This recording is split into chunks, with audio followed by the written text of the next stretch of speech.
दादा मी आता रिचार्ज करत होतो आणि गेल्या वर्षी तो रिचार्ज 249ला होता आणि आता तोच रिचार्ज 299ला आहे. तो महाग कसा काय झाला? ऋषी, त्याचे कारण म्हणजे महागाई. महागाई म्हणजे वस्तू आणि सेवांचे दर कालांतराने वाढणे. मी तुला समजावून सांगतो, तुला माहीत असायला पाहिजे हे सगळं. महागाई म्हणजे काय? महागाई म्हणजे वस्तू आणि सेवांचे दर वाढणे, ज्यामुळे आधीच्या रकमेने कमी वस्तू खरेदी करता येतात. उदाहरणार्थ, जर गेल्या वर्षी चॉकलेट 10 रुपयाला मिळत असेल आणि या वर्षी 12ला मिळत असेल तर ते महाग झालं. म्हणजे महागाईमुळे सर्व काही महाग होतं. हो, म्हणूनच दरवर्षी किंमत बदलतात. आता महागाई का होते? जास्त मागणी. जेव्हा जास्त लोक एखादी वस्तू खरेदी करू इच्छितात पण ती पुरेशी उपलब्ध नसते तेव्हा किमती वाढतात. उत्पादनाचा जास्त खर्च.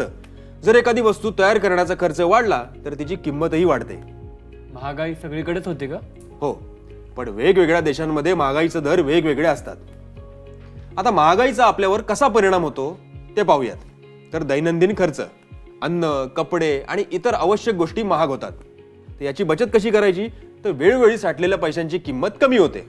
खर्चांची सवय लोकांना गरजांच्या वस्तू लवकर खरेदी करण्यासाठी प्रवृत्त करते. म्हणजे महागाईमुळे आपण काय खरेदी करू शकतो हे बदलते. अगदी बरोबर. त्याच रकमेने आपण किती खरेदी करू शकतो हे महागाई ठरवते.